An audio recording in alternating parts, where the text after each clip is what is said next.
How was practice today? It was good.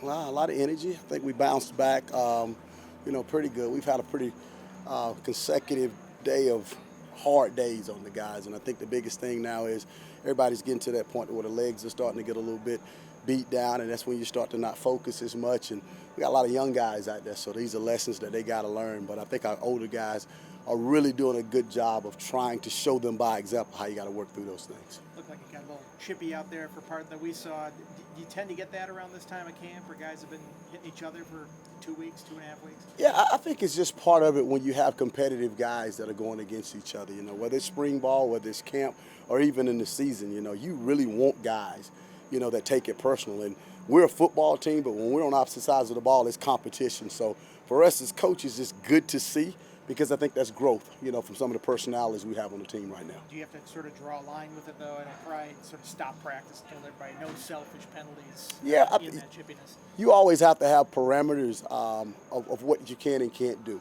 Whether it's a fight break out and nobody else jump in, or whether when the head coach blows the whistle and say, that's it. Because what you don't want to do in situations like that is put any of your players in jeopardy of getting hurt. And that's the discipline that we as leaders have to instill as coaches. How do you teach discipline, especially with some of the younger guys who just have so much of that raw energy that you were talking about? Well, I think the first aspect of teaching discipline is to recruit it. You have to recruit, as I say all the time, you have to recruit captains. You have to recruit guys that, as you're evaluating them in the recruiting process, you know that they have that DNA. And a lot of that comes from winning programs. A lot of that comes from good high school coaches that has done that. Because in the world we live in, we don't even get a chance to be around these young men so much. But when you inherit a team, you have to put people in place in every position room that embodies that by who they are and how they are. And you have to make sure that those guys understand it's their responsibility to make sure the other people that are in the room are following them and doing things like that. We haven't talked to you since you scrimmaged last weekend. How did that go? Is there anything that happens in that you see that's different from what you see on the practice field? Again, I just go back to the competitive aspect. I think, looking at it from my point of view, I think just the amount of talent that we have in the receiving corps right now is making us better. We've gone back and forth with those guys the entire camp, them getting the best of us getting the best of them. And it's been that way between the offensive and defensive line, Those guys have been able to run the ball on us at times, and sometimes they hadn't been able to run the ball. So I think we've just got a level of competition at every position out there that's showing up, when we go against each other in live competitive drills, and that's making our entire football team better. Is there anybody in that receiver group that's just an especially tough matchup? You hear your guys talk about a lot? They've got a couple, and like I said, I evaluate all the film. Jalen Lane is a real problem, just because of what he brings to the slot position. The way he runs routes, the speed that he has, his craftiness, and he does a really good job of making contested catches. And Corn Felton is a guy that has been overly impressive to me, just growing every day. He's a strong guy, and I think he's starting to play to the ability that he has, going up, getting balls over us.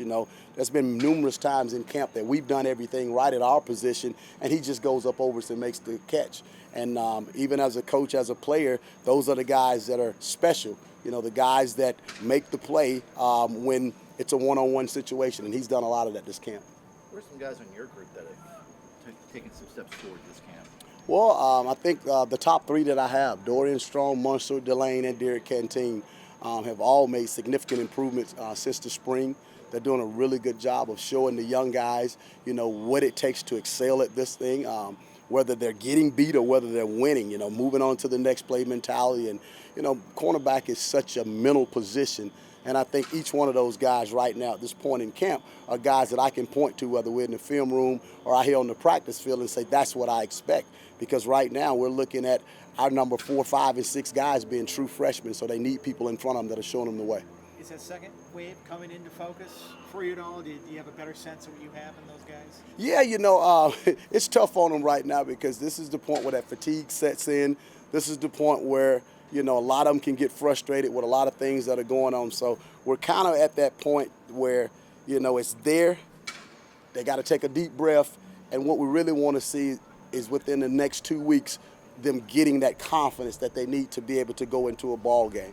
You know, we're throwing a lot at them from a schematic standpoint right now on purpose. We're throwing a lot of them, getting them tired. That's the one thing you have to do with young guys, because high school football is a little bit different from the intensity aspect of it. But you have to teach guys in camp how to be able to play when they're tired.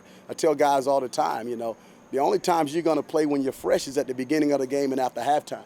So everything is not going to go. So just the minute details of getting in stances, knowing their assignments, having their eyes in place, these are the things that I'm seeing them make mistakes on right now that we're trying to correct, because all of those guys have ability, but it's a different story when you put them out there and they have to be out there performing in order for us to win a football game as a team. You say 4, 5, 6 could be true freshmen. Would you expect that many to play this year, given what, you know, you guys have a lot of responsibilities on teams and other aspects that they can contribute?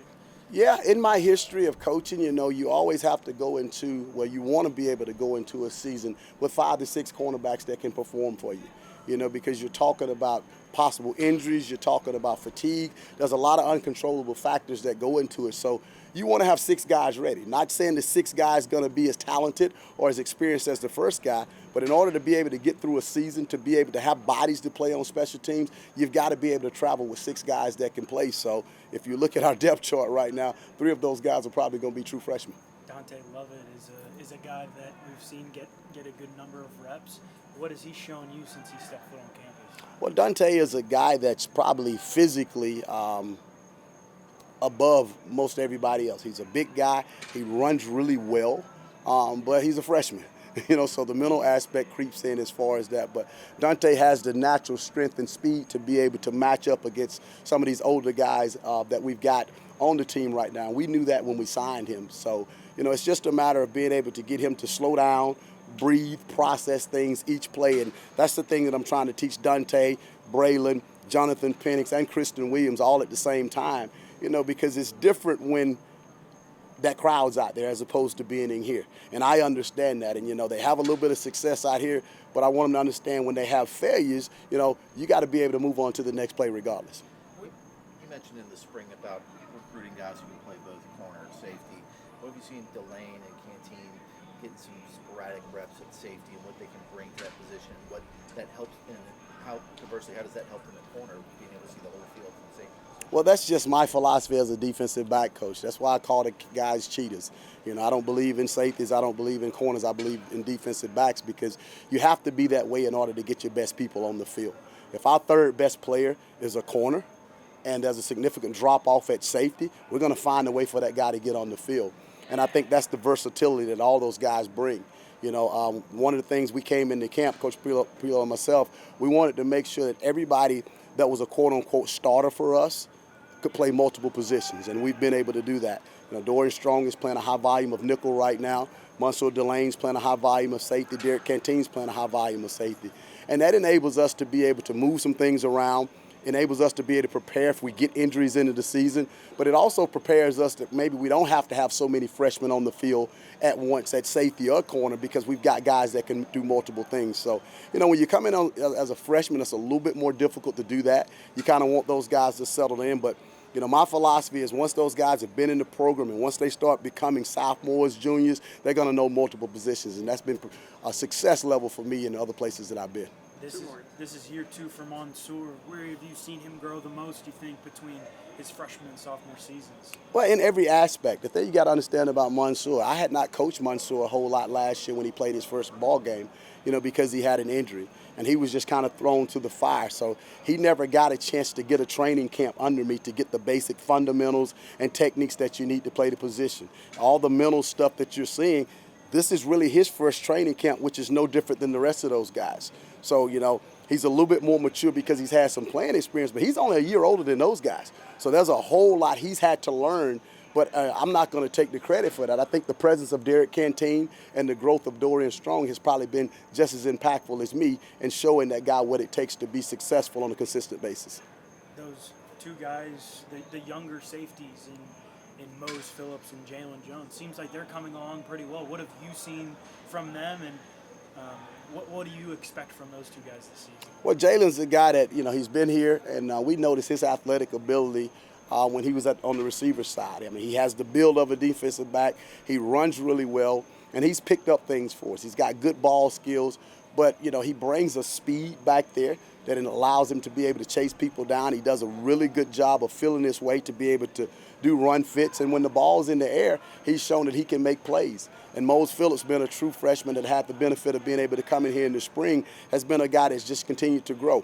He's a bigger guy. He's physical. He's a very, very confident guy. And that's what you've got to have to be able to play in the secondary at this level.